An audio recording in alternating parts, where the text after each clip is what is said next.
Delegation, we know it's important, but we don't bring it to the forefront, and we should have it in the forefront. In today's workshop, we're going to learn how to master it. It makes everything we're trying to do a whole lot easier. Delegation is usually not the bucket we go to. It gets discussed on the back end when we're overwhelmed. We go to our supervisor and we explain what we need. Then someone says, you need to know how to delegate. And it's something that we throw around as though we're good at this. It's one of those tools that you should have in your tool belt. There's 3 places for tools: your tool belt and out in the truck. Normally we have delegation kind of like out in the truck. Man, I can't seem to know how to build this kitchen. Let me see, I have this tool. Oh yeah, let me go out in the truck, see if I got it. And you go to the truck and you go, where's delegation? Oh, there's my tool, delegation. And then we bring it out because we have it available, but we don't have it close enough. We don't use it every day. I want to bring delegation out from the truck. Bring the tool from the truck, carry it in the toolkit, and then put it in our tool belt. It needs to be closer to us. The art of delegation and creating leaders in yourself and others. Notice from the title, there is a direct connection between your ability to delegate and your ability to be a good leader. A good person can create leadership in others.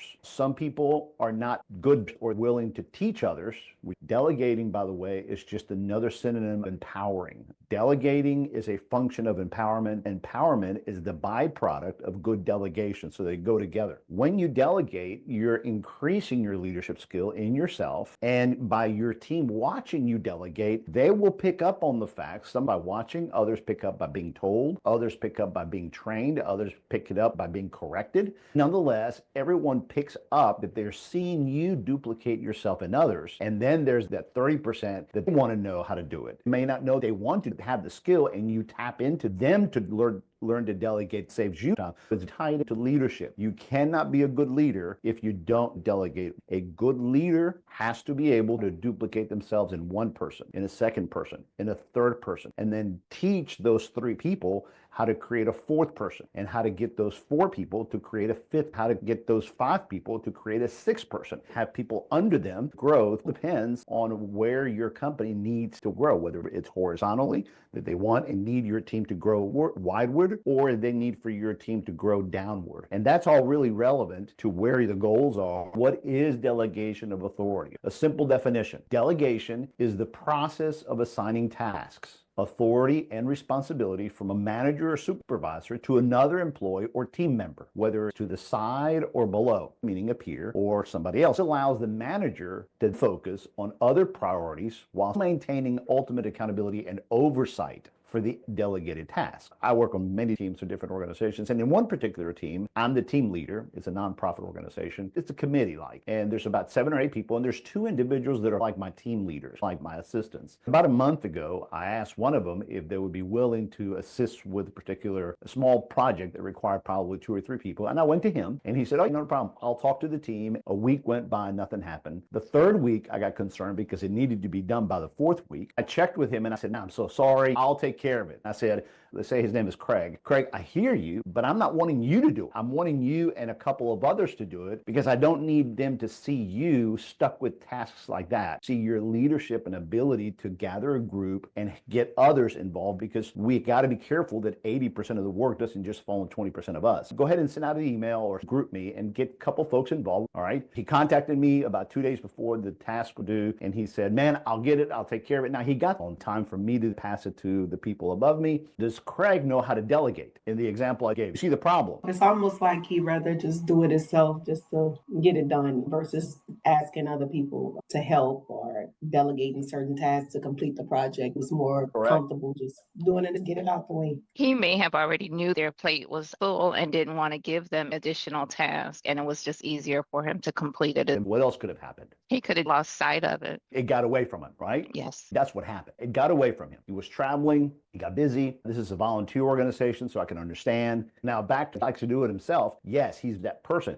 However, for the past year, he has become good at delegating. That's why I went to him, because 3 months ago, he called me and said, we need to do this. And I'm like, you're absolutely right. What do you want to do? So let me get a couple of us and we'll do it. He told me the issue, took it upon himself to get others. They did it. It got done. Then he did something similar a month later. I thought, he's learning skills. So why In this case, it didn't happen. Y'all see the difference? He has the ability, but in this particular case, it didn't. It got away from him. And he told me, yeah, man, I'm just traveling. I said, Craig, you're always traveling. You've always been good at this. Okay, at least for the past 6 months, I've seen you do it. So what changed? And he said, I don't know. Listen to this. He said, maybe because you picked up the phone and told me to do it. I said, I appreciate you being so honest. He said, when it's my idea, I don't have any problem getting others to do it. But when it's somebody else's idea, it takes me a long time to put my arms around it. I went, oh, Craig, thank you for being honest. He said, Maurice, I have a problem. I don't execute well if it's not my idea, and it takes me a long time to buy into the ideas of others. And then, yeah, it got away from me. I said, Craig, ultimately, did you not agree we needed to get done? And he said this. He said, yeah, I think the other team should have done it. So the whole time, he wasn't agreeing with the task. Can y'all relate to that?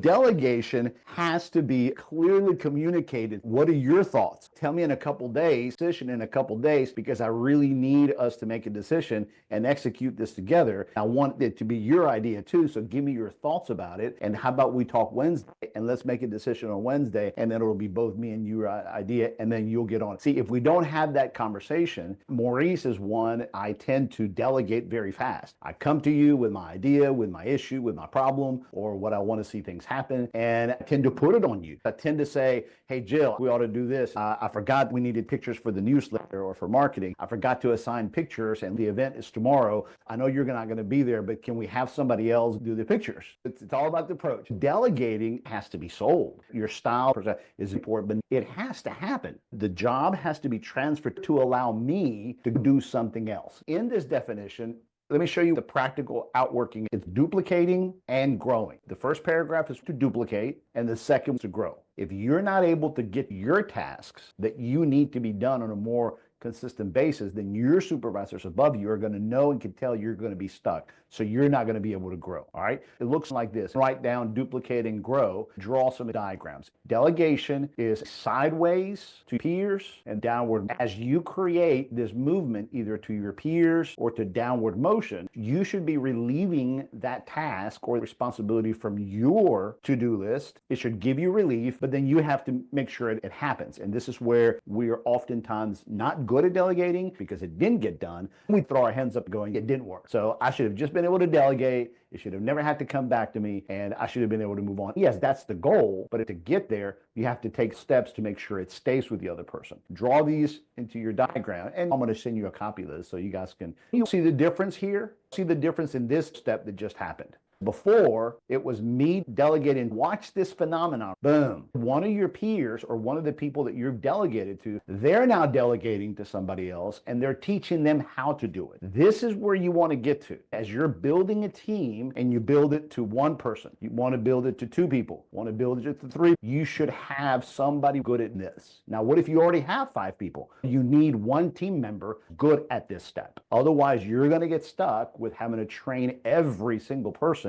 and then you're going to be overwhelmed a lot faster than before you get to the number 9, which is the maximum number of people that you should be delegating to. Then the idea is that this person should also be the one that delegates and trains the next person. They could go down, because if they learn to watch from each other, this is what you want to do. So hiring and coaching people to greatness is teaching them how to learn from you, how to learn from each other. Back to Marie's point, everyone you bring on board to have a coachability factor. Don't hire people without asking key questions about coachability. Coachability is the second most important skill and attitude. The first skill is someone that's hungry, someone that wants to grow. They don't have to be extroverts. The successful ones are those that are hungry. They want more out of their work. They want to be challenged, okay? It's got nothing to do with introvert, extrovert. It's about desiring to grow. The first skill is growth. They're hungry. Second, they have to be coachable. When you hire, ask yourself, is this person able to mentor, teach others, or receive coaching? If you don't have confidence, look for another candidate. Notice the pattern. Delegate and then grow. If you can't do this, you're going to get stuck.